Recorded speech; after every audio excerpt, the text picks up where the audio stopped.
Taking a walk on a sunny day in a beautiful green park is quite peaceful, isn't it? A perfect, fragile balance. But a catastrophic change might put an end to the way we live our modern day lives. Climate change. The most fragile balance of all, which all life on Earth is dependent on, and we are disrupting it.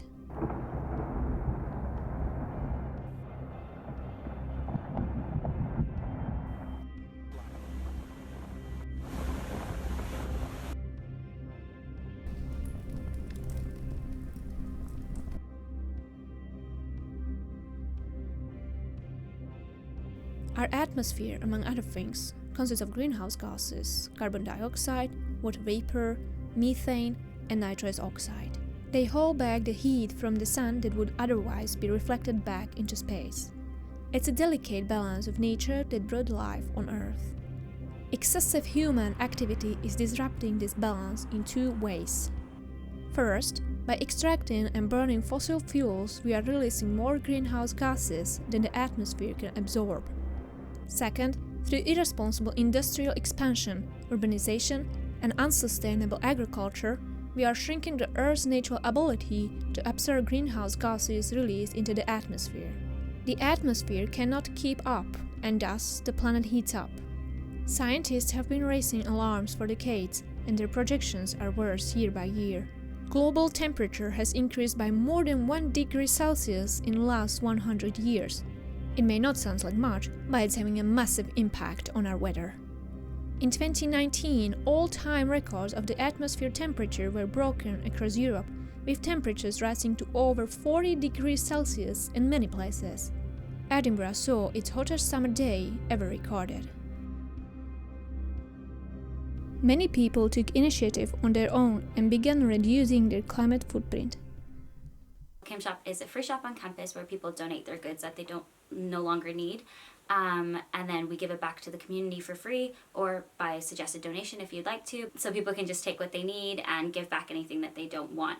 And we also run a couple workshops and pop-up shops. So workshops are basically if anyone has any skills that they'd like to share to the local community, they can come in and teach them how to reuse and repurpose and recycle things and kind of make a second use for something so it's not going into landfill, and we're promoting more circular economy and just promote Go Green.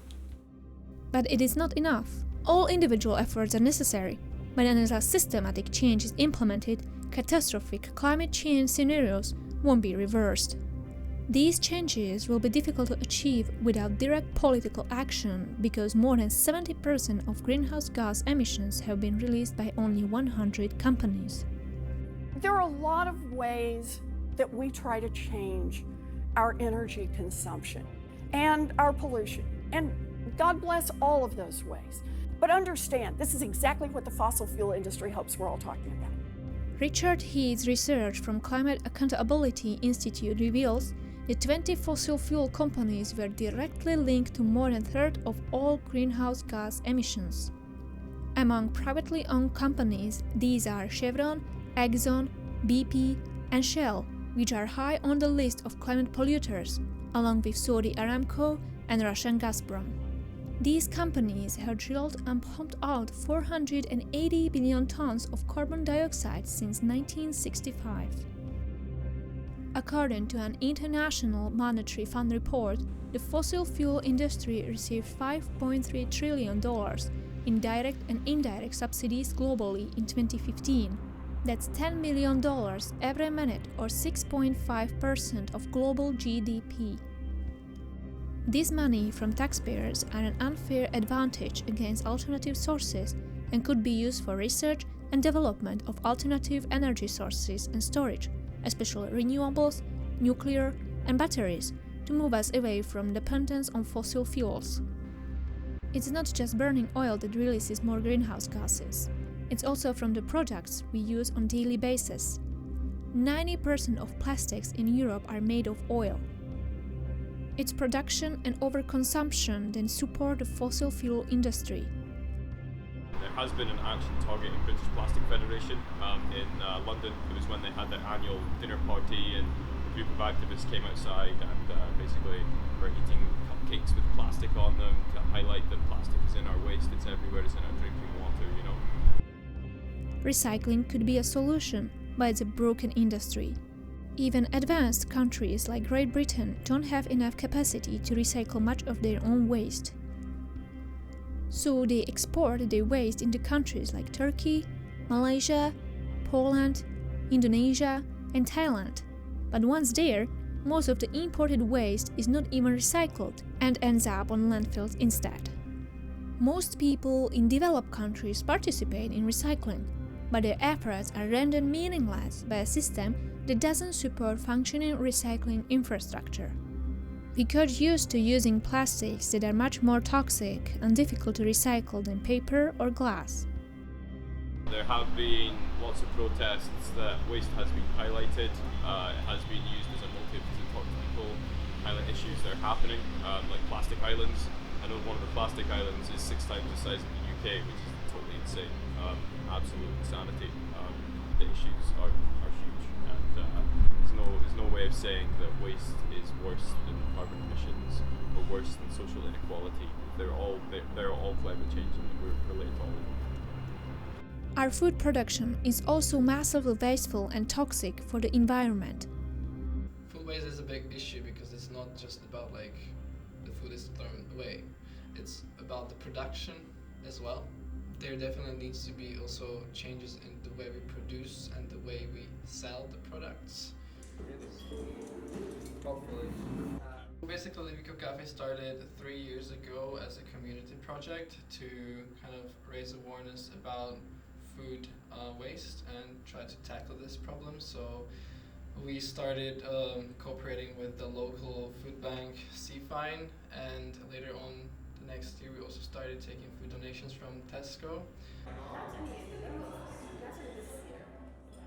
It is about basically trying to decrease the food waste, being low carbon, and also learn people like how to kind of approach food. Veg Bag Scheme is basically we sell little bags of fruit and vegetables on campus every second week. So we get them from locally sourced farmers and just kind of supporting our local economy and encouraging people to eat organic vegetables and fruit, to not support supermarkets which have a bunch of like pesticides in them and may not be very good for your health, and also to reduce plastic consumption because our veg bags have no plastic in them whatsoever. It's like all reusable, all really good for the environment, and supporting local people as well. Up to a third of all greenhouse gases released into the atmosphere by humans is from industrialized agriculture. Only about half of what we grow goes to feed people. The rest goes to livestock feed and biofuels. 36 of world calories from crops goes to feed animals, and only 12% of those animal calories contribute to human diet. According to Professor Mark Sunan, an environmental physicist, areas with high concentration of livestock can result in ammonia hotspots where greenhouse gases build up in a dangerously large amounts. Scientists have been calling to put an end to crop-based biofuels, as studies found climate impact of biodiesel is 1.8 times higher than fossil diesel. Considering the alarming cost of livestock feed and dairy products on the environment, growing crops should be directed for human consumption instead of inefficiently feeding animals. The greenhouse effect goes two ways. What is released into the atmosphere, the Earth can naturally absorb. However, the process of absorbing excess greenhouse gases has been disrupted by extreme drought. Wet and cold soil is among the best absorbents of greenhouse gases. Through massive deforestation, urbanization, and changing the soil structure by building artificial slopes and compression from heavy machinery, rainwater doesn't sink into the soil but flows into the ocean. This effect is multiplied when the earth heats up and drains soils even more, and thus further reducing their ability to absorb water and greenhouse gases. Any human impact on soil needs to be compensated with restoring the Earth's ability to keep rainwater away from flowing into the oceans too quickly. A similar effect is happening with forest fires.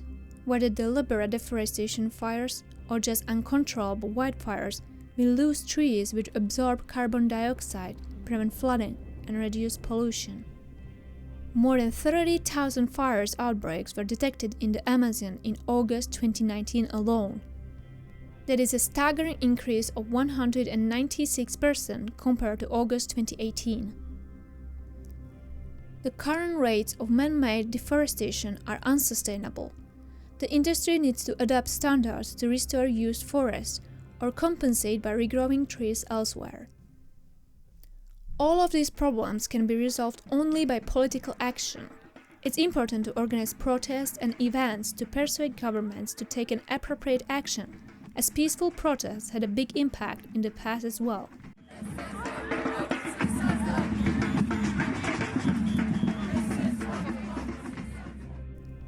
In 1978, people saved a rainforest in New Zealand from logging by building tree houses and refusing to move.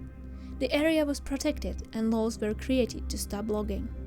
In 2008, 6 Greenpeace activists climbed Kings North coal power station to stop new coal. They were sent to court, but after hearing from NSA chief scientist on climate change, the jury found them not guilty.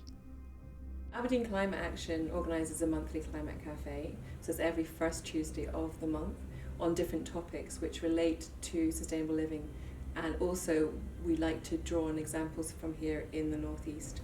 So for instance, if we're talking about food, then we'll get growers here in the Northeast that are doing some really cool projects and talk about it. So basically give people the inspiration to know what to do themselves, because people always need to know what they can do about it. It's not enough to tell them what's happening, you have to empower them to do that.